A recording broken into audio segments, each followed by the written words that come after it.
Hello everyone, I welcome again to all of my B Ed tutorial classes success in teaching field. हम लोग यहाँ पर B Ed के previous year के question discuss कर रहे हैं और मैं ला रहा हूँ आपके लिए सारा कंक्लूजन निकाल करके, सारा एनालिसिस करके, जो भी क्वेश्चन पूछे गए हैं और जो क्वेश्चन पूछे जाएंगे मैं वो सारी चीजें आपसे डिस्कस कर रहा हूँ। आप यहाँ पर देख सकते हैं प्रीवियस ईयर क्वेश्चन 2019 और जो पेपर है, जिस पेपर पे हम लोग डिस्कस कर रहे हैं वो है आपका कंटेम्परेरी इंडिया एंड एजुकेशन, यानी कि समकालीन भारत और शिक्षा पर हम लोग डिस्कस कर रहे हैं। इससे पहले मैंने आपको बहुत सारी वीडियो प्रोवाइड करा दिया है, लेकिन आज जो हमारा डिस्कस होगा, आज जो पेपर है, आज जो क्वेश्चन है वो पांचवा क्वेश्चन है। और वो क्वेश्चन क्या पूछा गया है सन 2019 में, वो है explain the constitutional values related to the aim of education. Related to the aim of education, देखिए हिंदी में क्या बोलेंगे, शैक्षिक उद्देश्यों से संबंधित संवैधानिक मूल्यों की व्याख्या कीजिए। संवैधानिक मूल्यों की व्याख्या कीजिए, इसको अच्छे से समझेंगे। देखिए इसमें दो पॉइंट है, पहला है आपका कॉन्स्टिट्यूशनल वैल्यूज। कॉन्स्टिट्यूशनल वैल्यूज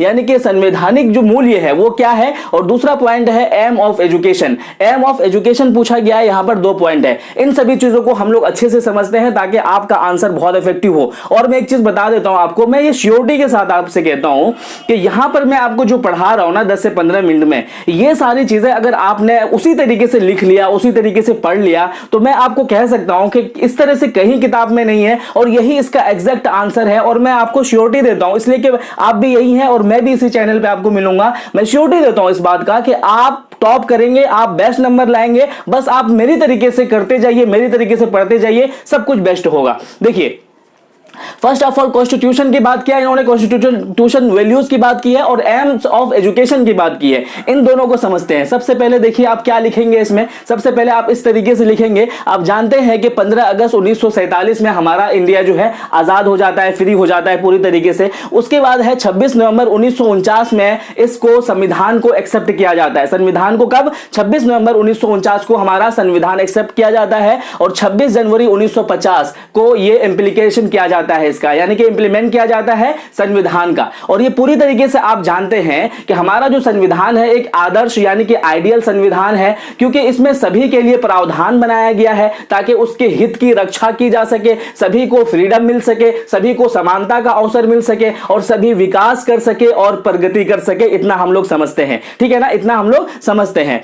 अब हम उस बात को समझेंगे कि यहां पर जो इन्होंने कॉन्स्टिट्यूशनल वैल्यूज की बात की है वो कौन कौन से ऐसे वैल्यूज है जो कॉन्स्टिट्यूशनल वैल्यूज निकल के आते हैं उस पॉइंटों से, और क्या होता है किस बिहाफ पर, aims of education, aim of education के बिहाफ पर वो कॉन्स्टिट्यूशनल वैल्यूज निकल के आता है। वो किस तरीके से आता है, ये सारे पॉइंट मैंने यहां पर दे दिए हैं। इन सारे पॉइंट को मैं अभी एक्सप्लेन कर देता हूं। देखिए पॉइंट होगा यहां पर डेमोक्रेटिक यानी कि लोकतंत्र। डेमोक्रेटिक का मतलब होता है लोकतंत्र। लोकतंत्र में आप जानते हैं, आपको अब्राहम लिंकन का जो कोटेशन है आपको याद होगा कि जनता से हो, जनता के द्वारा हो और जनता के लिए ही हो, है ना। तो ये लोकतंत्र की बात करता है। हमारा जो इंडिया है वो पूरा का पूरा क्या है, लोकतंत्र है, जिसे डेमोक्रेटिक बोलते हैं और उर्दू में क्या बोलते हैं, इसको जमहूरियत बोलते हैं। तो यहां पर हर जनता पर, हर इंडिविजुअल पर, अगर वो 18 साल का है तो उसको जो है ये इस बात का क्या कहते हैं कि प्रावधान दिया गया है कि वो इंसान किसी भी अपने शासक को अपने लेवल से चुन सकता है। तो ये अगर ये फ्रीडम दिया गया है तो इसके बिहाफ पर कॉन्स्टिट्यूशनल वैल्यूज निकल के आता है। कॉन्स्टिट्यूशनल वैल्यूज इस बात पे निकल के आता है कि अब जो है जनता के हाथ में है कि वो अपना शासक, अपना राजा, अपना जो क्या कहते हैं कि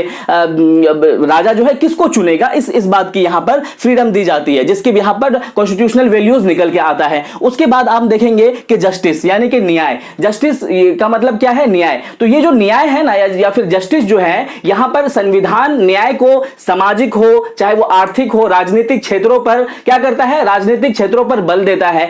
इन चीजों में न्याय करने से ही शिक्षा का अधिकार ज्यादा आता है, ठीक है ना। तो जस्टिस का क्या मतलब है कि इंसान हर विभाग में जस्टिस करे। उसके अलावा किसमें ज्यादा जस्टिस करे, वो सोशल जस्टिस करे, आर्थिक जस्टिस करे और क्या कहते हैं कि राजनीतिक जस्टिस करे। सोशल का क्या मतलब देखेंगे इसको, देखिए उसके बाद जो है सोशल जस्टिस यानी कि सामाजिक न्याय। सामाजिक न्याय का मतलब यह होता है कि सोसाइटी में जिनको जितना भाग मिला हुआ है, सोसाइटी में अगर कोई टेंपल है तो सबको जाने की परमिशन है, सोसाइटी में अगर कोई कम्युनिटी बनती है तो सबको जाने की परमिशन हो, सोसाइटी में अगर कोई लाइब्रेरी है गवर्नमेंटल लाइब्रेरीज है तो सबको वहां पढ़ने की परमिशन मिलना चाहिए, गवर्नमेंटल यूनिवर्सिटी यूनिवर्सिटीज है तो सबको वहां पर सोशल के लेवल पर पढ़ने का मौका मिलना चाहिए, है ना। तो ये कहता है कि सोसाइटी में हर किसी को बराबर का क्या कहते हैं कि अवसर मिलना चाहिए। उसके बाद आप बात करते हैं इकोनॉमिकल जस्टिस यानी कि आर्थिक न्याय। आर्थिक न्याय का मतलब होता है कि पैसे के लेवल पर यानी कि जिसकी जितनी संपत्ति है उसका वो गवर्नमेंट का भी अधिकार है कि उसकी रक्षा करेगा, उसकी संपत्ति की रक्षा करेगा। अगर कोई इंसान उसकी संपत्ति को छीनता है तो ये गवर्नमेंट की भी क्या कहते हैं रिस्पॉन्सिबिलिटी है कि उसको बचा करके उसको देगा। उसके बाद क्या है कि आर्थिक में ये बात आती है कि इंसान या फिर जो बच्चा है वो जिस तरीके से अपना आर्थिक लेवल बढ़ाना चाहता है, चाहे वो क्या कहते हैं कृषि यानी कि फार्मिंग करके बढ़ाना चाहता है, चाहे वो किसी की ड्यूटी करना चाहता है, चाहे वो गवर्नमेंट जॉब करना चाहता है, चाहे वो क्या कहते हैं कि इकोनॉमिक जस्टिस में ये भी आता है अगर वो फॉरेन जाकर के कमाना चाहता है, अपना इकोनॉमी बनाना चाहता है, तो इसकी भी क्या कहते हैं कि इसकी भी फ्रीडम दी जाती है आपके संविधान से। ठीक है, इकोनॉमिक समझ में आ गया। पॉलिटिकल जस्टिस का मतलब क्या कहेंगे हिंदी में? राजनीतिक न्याय। राजनीतिक का मतलब होता है, पॉलिटिकल जस्टिस का मतलब यह होता है कि जब बच्चा 18 साल का हो जाएगा तो अब उसकी रिस्पॉन्सिबिलिटी है कि वो जिसको चाहे अपना शासक चुने, वो वोट दे सकता है। अब वो जिसको चाहेगा अपना शासक चुनेगा और वो राज्यसभा में, लोकसभा में, हर तरीके से क्या कहते हैं कि हर लेवल पे वो क्या कर सकता है, अपना वोट दे सकता है। और एक लेवल में, एक बाद में क्या कहते हैं, वो खुद भी क्या कहते हैं कि राज्यसभा का, लोकसभा का मेंबर बन सकता है। तो यह कहा जाता है कि पॉलिटिकल जस्टिस में यह चीज नहीं किया जाए कि जिसके पास ज्यादा पैसा है वही राजा बनेगा, जिसके पास ज्यादा पैसा है वही रोज लोकसभा, राज्यसभा का मेंबर बनेगा, ऐसा नहीं है। तो यह कहता है कि पॉलिटिकल जस्टिस भी होना चाहिए।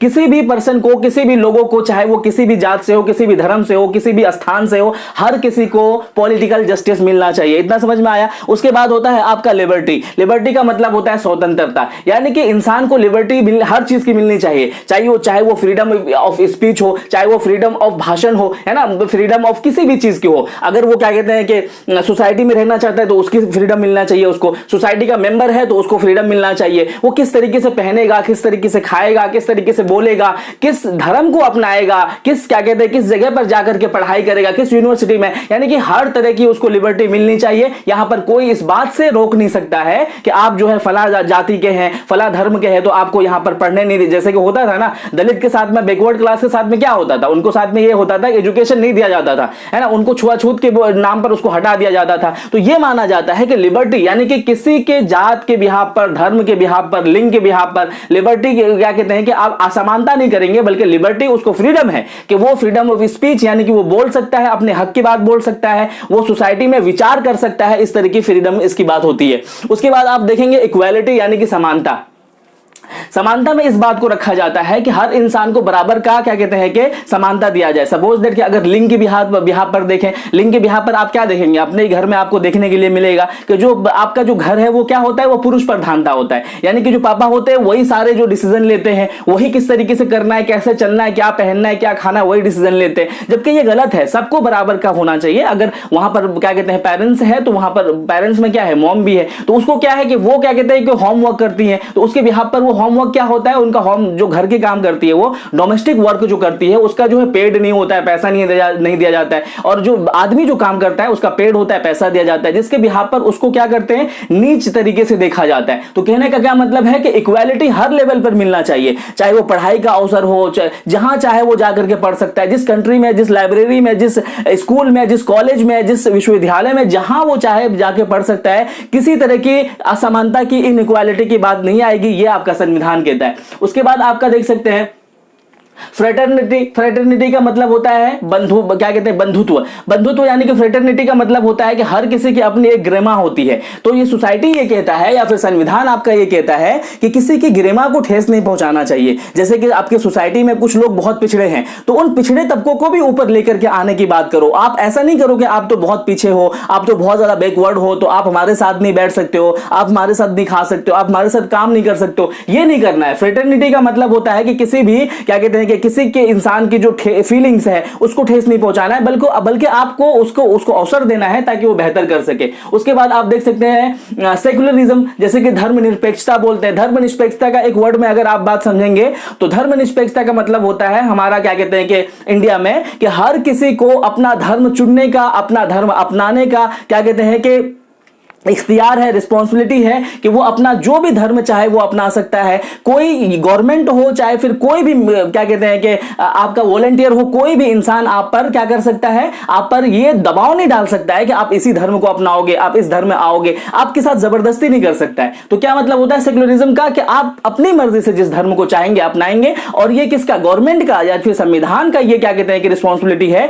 कि आपको उस क्या किसी तरह से टॉर्चर नहीं किया जाएगा, किसी तरह से मजबूर नहीं किया जाएगा। उसके बाद होता है आपका सोशलाइजेशन, समाजीकरण। समाजीकरण यानी कि सोशलाइजेशन का मतलब यह होता है कि सोसाइटी में आपका एक अपना नाम होता है, सोसाइटी में अपना एक क्या कहते हैं आपकी इज्जत होती है। तो इस चीज को बिगाड़ना नहीं चाहिए। इसको क्या कहते हैं कि संविधान इसकी रक्षा करता है कि आपको जो है वेल सिटीजनशिप दिया जाए। वेल सिटीजनशिप का मतलब यह होता है कि अगर आपके एजेड हो गए हैं तो आपको तरह तरह के पेंशन मिलेंगे, तरह तरह की चीजें मिलेंगी, आपको किसी तरह से प्रॉब्लम में नहीं डाला जाएगा। ठीक है, तो ये सोशलाइजेशन का यह मतलब होता है कि सोसाइटी में जिस तरह की भी चीजें होती है उन सब में आपको क्या कहते हैं कि आपकी जो क्या कहते हैं कि शामिल होना है उसमें उसको इख्तियार किया जाएगा। उसके बाद होता है आपका ह्यूमन डिग्निटी। ह्यूमन डिग्निटी का मतलब क्या होता है, भाईचारगी। यानी कि ह्यूमन डिग्निटी, ह्यूमन इंसान के साथ में लड़ाई नहीं करेगा, किसी बात को लेकर के झगड़ेगा नहीं, किसी बात को लेकर के एक दूसरे का पीछे नहीं पड़ेगा या फिर कोई चीज छीनेगा नहीं। तो ह्यूमन डिग्निटी का मतलब होता है एक दूसरे के साथ मिल करके रहेगा।